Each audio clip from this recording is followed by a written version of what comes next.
Okay, welcome to the later afternoon portion. Again, appreciate everyone's patience, and we're really excited for the last set of presentations. I know I've heard a lot of excitement so far. I just wanted to talk really briefly because I also have heard that there's a lot of big ideas and some questions about how are we going to pay for all this? That's not what we're talking about right now. But at the same time, I think one important thing about this challenge is that we really are, wanting to spend our time, as staff, as the board, the research advisors, the greater, what we've been calling Resilient by Design family, working closely with teams to come up with plans to actually make these designs once they're finalized a reality. And I think, as Hank mentioned in his talks earlier, this 3 years ago, some people came together and said, can we do this in the Bay Area? And I think for a long time, there's these questions like, we don't have any money. How are we going to do this? How are we going to make it happen? And through the work of many people in this room and partnered with the Rockefeller Foundation, here we are today. And so I wanted to really give a shout out to the Rockefeller Foundation for investing in this process and investing in this region to say, can we make this a model that works in communities that don't have a disaster? I think, can we make this investment before we have the $60 billion in devastation that we need to clean up for? And so we really have an opportunity here to show that this works. So that's very exciting. I think we are really going to be thinking carefully and working closely with partners throughout this process to figure out what the different funding mechanisms are. One thing that the Rockefeller Foundation, I think for those of you who were at our launch event in May, Sam Carter from Rockefeller mentioned that Measure AA, the Bay Restoration Measure that was passed in 2016, which is $25 million a year or $500 million for Bay restoration, that the Bay Area was willing to tax ourselves to invest in the Bay, was something that really showed them that this area is serious about taking care of our environment and taking care of our infrastructure. We've now been talking to local funders who look at the Rockefeller Foundation investment and say, that shows that this group is serious about coming up with real solutions that make a difference. So I think it shows me, and I think it shows us, that we really can come together and make this happen, make these designs happen. So we're really excited to see these next 4 teams and then partner with all of these teams in the future to come up with amazing designs based on what they're talking about today, and then also come up with ways to make them a reality. So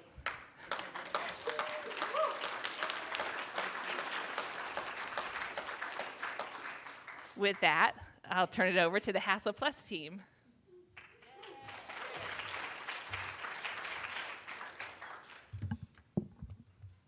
Thank you, Amanda. We are the Hassell Plus team. We're a collaboration of practices from Australia, from the Netherlands, and the local Bay Area. We're very excited to be here. And I'll just introduce my colleague David Tickle from Hassell and Natalie DeVries from MVRDV, and I'm Richard Mullane from Hassell. I'll also point out there's a few hundred of our colleagues in Australia and in the Netherlands watching us online, so just keep the applause down, please. Okay, what we aim to do is to bring something of an outsider's view to the Bay and bring some insights from our experiences here on the site and our research. And then from those insights, we're going to introduce a regional concept for the Bay, but then we're going to dive into a local prototype project that we think can really deal with local issues with the community. And then from that prototype, we're going to look at 3 sites where we think it can be applied. So what are the threats? Well, the threats are pretty significant. Sea level rise is happening. It's clear that it's impacting infrastructure like rail, ports, airports, and water treatment plants. Expensive stuff all along the shoreline, as well as those communities. There's also fluvial flooding, which is increasing in frequency and in devastation along those blue areas in that middle map. And then further to that is seismic risks. So there's fault lines on the ridges that are limiting retreat up the hill for those urban settlements, and there's also liquefaction risks on the shoreline. But is it possible that the real disaster is already underway? And when we tour around the Bay Area, it's clear that a group of cities has grown into this kind of mega region, but it's something of kind of like a mega commuter region. What most people talked about as their shared experience is the time they spend in their cars on their motorways looking at the bay, which is really sad for us from cultures that really value waterfront places, and that's something we wanted to bring to this process. But also equity hasn't been an equitable sharing of that prosperity as the region's grown, and furthermore there's some limitations on the centres of community that used to be a places for people to gather have actually kind of weakened over the years. So the street retail, the libraries, the town centres, they've kind of faded, and that's definitely a problem. Who's greatest impacted by these challenges? Well, we went to a number of vulnerable communities on the shoreline. They're traditionally located on the shoreline because of that engagement with previous industry that's been gone. They don't have access to open space and recreation, and they don't have access to the sorts of community facilities they need to build social resilience. There's also the ambitious Baylands projects and the Bay Trail, which are fantastic, but they're at risk from sea level rise, and also there's something missing in that equation that kind of links those communities to that space on the shoreline. So is there a better model? It's definitely something that we've talked about a lot in this process. There's 101 cities, 9 counties. Is there a way we can turn something that we talk about as a weakness for this region into a strength?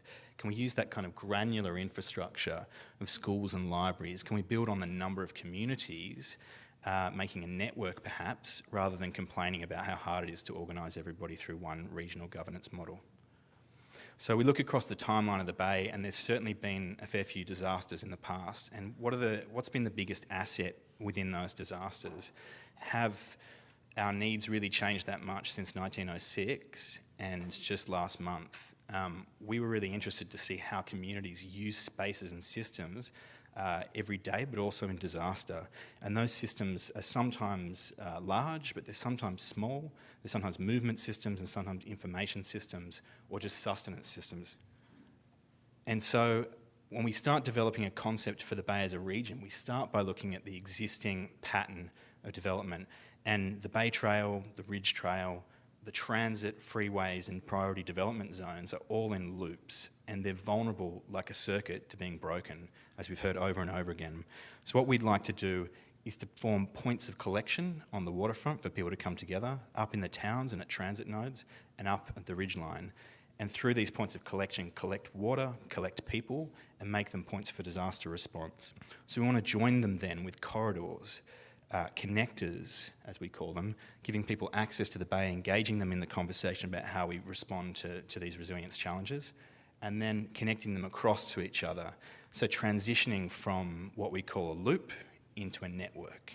And we think this is kind of key to resilience. It's key to managing existing water challenges. It's key to managing existing community capacity for resilience.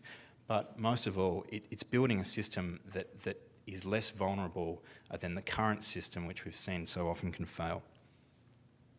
So we talk about this collect and connect system. We talk about community using it. We talk about the advantages for water management, and we talk about disaster response systems.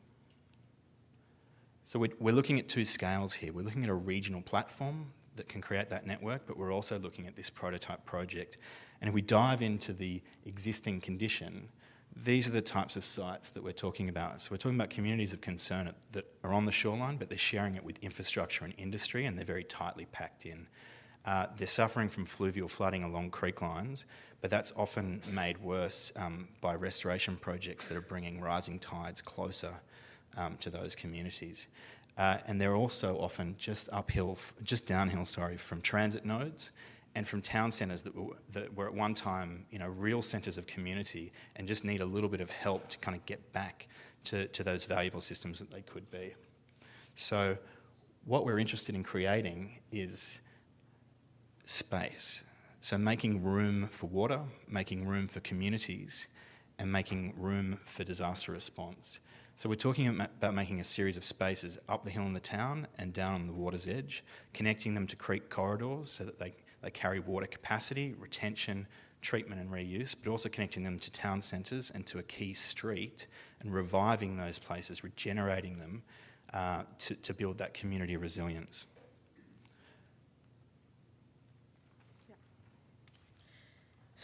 So part of our approach is actually building a digital platform. So we need the communities, because we believe that communities themselves can help to provide programming for these collector spaces.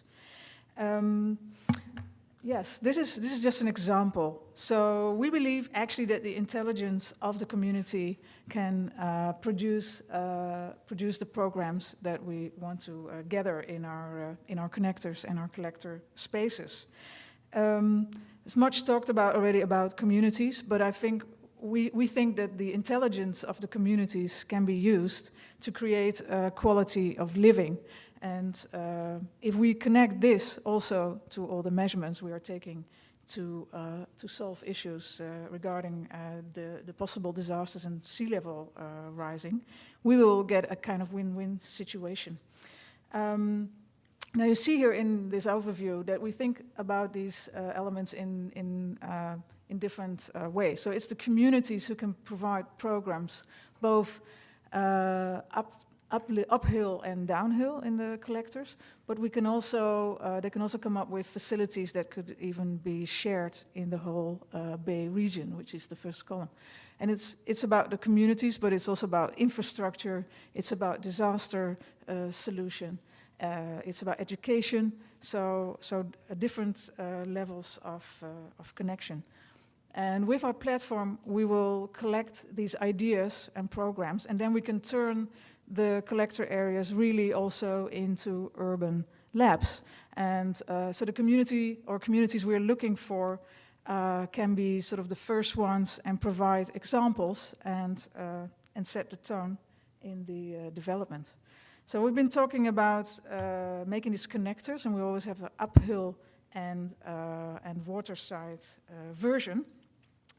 So the most important role of the collectors is, of course, making spaces where communities can meet. It's places where we can add programs for education, where we can upgrade transport by making better links to bikes, to bus systems, where local businesses can start to set up some business, where we can make learning centers as well. And during some parts of the year, of course, the collectors really are collecting the water, like they might have been doing on days as today when we have a storm. And there will be retention areas, both above and underground. But around the collectors, there will still be places to do something with water reuse. The ferry will still be accessible because in the flooded areas, there will be floating structures, and it will also be places where you can find excitement and healthy things like markets and playgrounds. And then, of course, the collectors are also an important space because the community will realize that by using the connectors, they can go uphill or downhill to spaces where solutions are in times of disaster. So maybe there will be shelters, there will be information, an escape way if you in times when you can go down to the ferry, because our connections are across of the base systems, which are always circular. So when parts of the infrastructural systems break down, we actually provide ways for people to go up or downhill whenever it's needed. And you can also get information there. And ultimately, of course, also along the public spaces that we can make, along the streets and along the water retention areas, the creeks that are renaturalized. People might also find micro-hubs of information and educational facilities, higher value public spaces, and spaces for community gathering. And ultimately, our idea is, of course, to bring the community back to the Bay.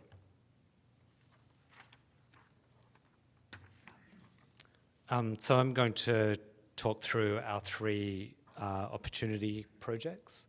As Natalie was saying, really, this idea, this system, this collection of elements, connections, and collection points, we think could be applied in multiple locations.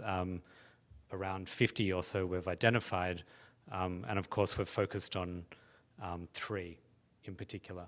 So I'm going to run through why we've selected those, and I guess the starting point of our thinking, because again, it's so critical for us to be thinking about those individual communities and what they would like to see in the future of those places.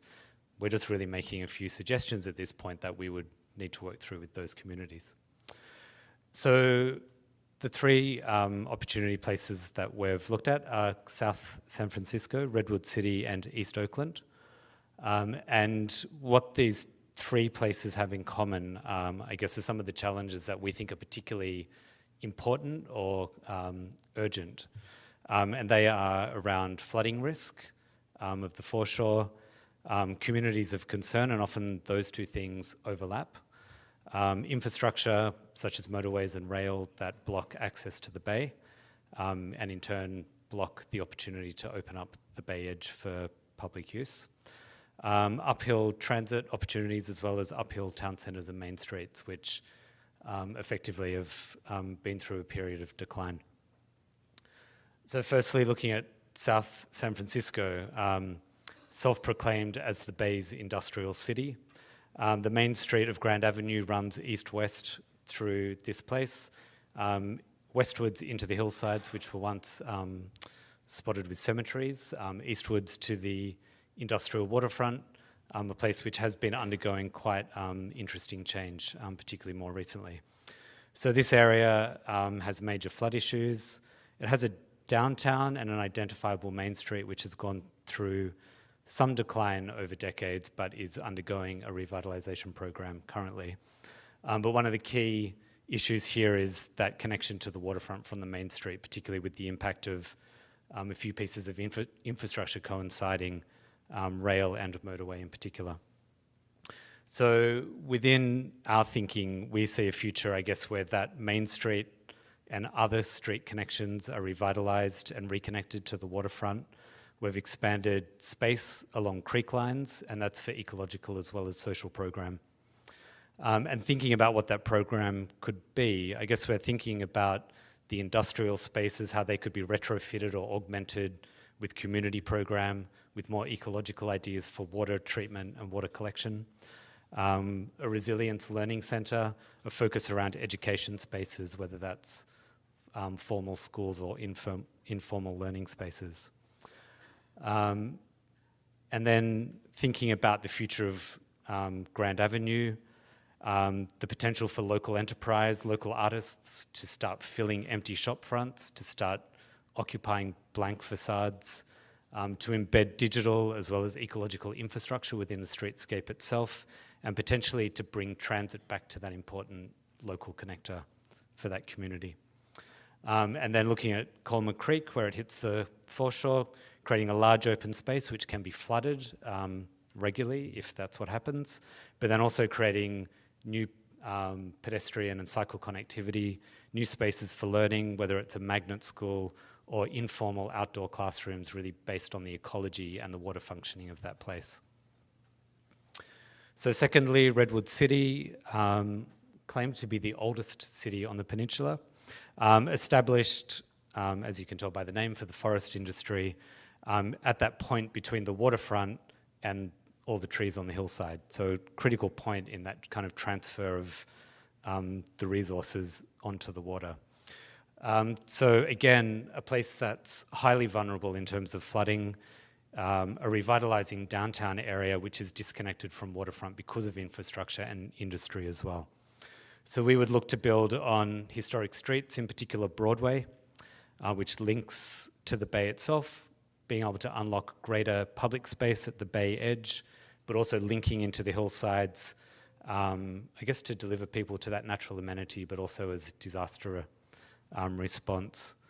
What we've indicated here, as well as in the other locations, as well as the idea of sending and receiving areas. So the sending area around the downtown, which could be regenerated in some way, the creation of finance, which is then invested in the receiving areas, so creating that new public amenity, new public space and infrastructure. And in terms of some of the program, again, the idea of water, perhaps in this location because of the interesting water temple idea on the hillside. Perhaps there's a modern day interpretation of the water temple. Perhaps a collection of cultural and artistic spaces, which is more relevant to this area. But then also the idea of the waterfront being inhabited by family groups and community groups as well. In the town centre, we're thinking a new station plaza, one that's embedded again with technological and ecological systems, a shoreline park, which extends that water edge connectivity for cyclists and walkers, fields that can flood but can also be used for community sporting events, for picnics, for food-based festivals and other events. Again, bringing people to the waterfront and helping them to engage not only with the water but with each other. And then thirdly, East Oakland, a place that's undergone huge change, particularly social change over the last century. Once had a system of creek lines that have now been altered, somewhat destroyed by infrastructure and industry as well. Again, similar challenges to the other two locations, significant flooding areas, connectivity problems, a lack of open space along the water edge in particular, but also in the upper areas of the hillsides as well. So we see that there's an opportunity for a number of urban connectors from the communities to the waterfront, the opportunity to open up significant areas of open space around that waterfront and to continue some of the connectivity systems that are occurring on the eastern side of the bay, such as the Bay Trail. The programs here, again, very much focused on community need and to be co-designed with the community themselves.